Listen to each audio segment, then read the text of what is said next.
नमस्कार सर्वांना. तर आम्ही आलेलो आहोत पंढरपूरमध्ये. विठू माऊलीचं दर्शन एकदम मस्त झाले. जास्त गर्दी नसल्यामुळे दर्शन एकदम आरामात झाले. त्यानंतर आम्ही मंदिराच्या आजूबाजूला थोडंसं फिरलो, प्रसादी वगैरे घेतली आणि फोटो काढले.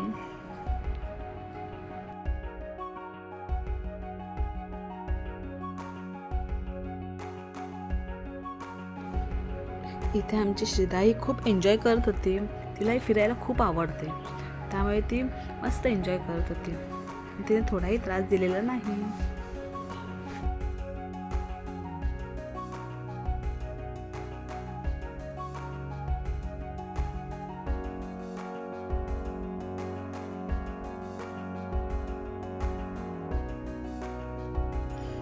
इथे आमचे फोटो काढणं तर काही संपतच नव्हते. सारखे फोटोज काढत होतो.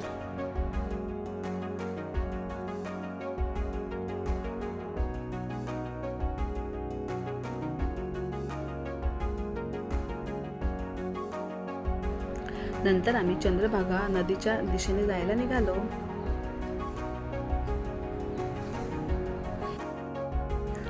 जास्त गर्दी नसल्यामुळे आम्हाला फिरायला खूप छान वाटत होतं, मज्जा येत होती.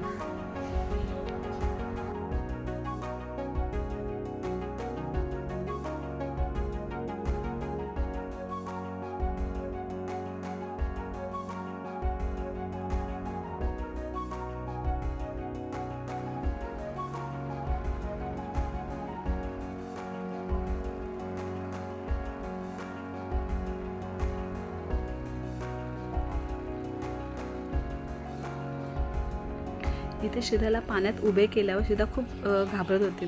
मग रडायलाच लागली. उभं राहायला मागतच नव्हती, रडतच होती.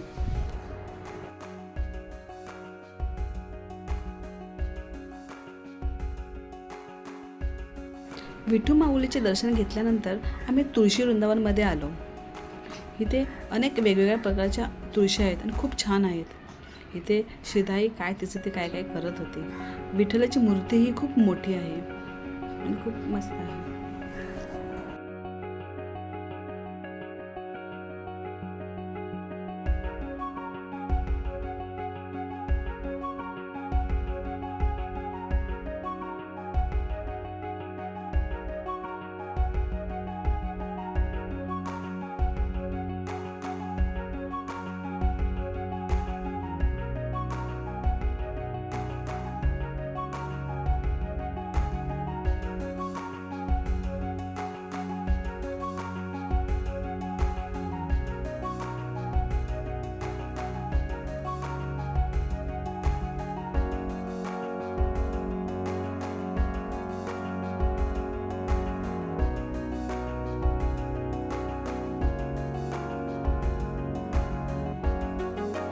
इथे आमच्या अन्वी दिदीला आणि रेवा दिदीला गाडीत बसायचे होते, त्यामुळे त्यांचा हट्ट चालूच होता.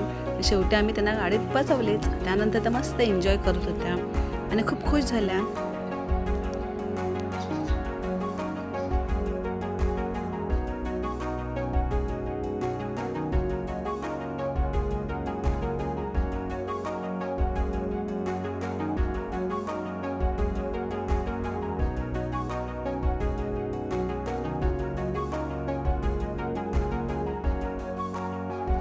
पंढरपूरमध्ये आम्ही गजानन महाराज मठ भक्तिनिवास इथे राहिलो. इथे राहण्याची, खाण्याची, पिण्याची सोय उत्तम आहे आणि मेन म्हणजे आपल्याला परवडणारं आहे. खरंच खूपच छान आहे. इथे स्वच्छता तर खूपच उत्तम आहे आणि वातावरणही भक्तिमय आहे. खरंच इथून निघूसच वाटत होतं, इतकं छान वाटत होतं. तुम्हीही इथे पंढरपूरमध्ये आलात तर नक्की इथे या आणि राहा, खूपच छान वाटेल.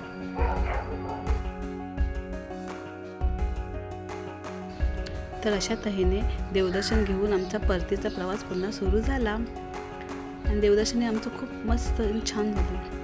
इथे श्रीदा अनि दीदीशी खेळत आहे. रेवा दीदी झोपलेली आहे. अनि दीदी बघा कशी करते आहे, किती छान करते आहे.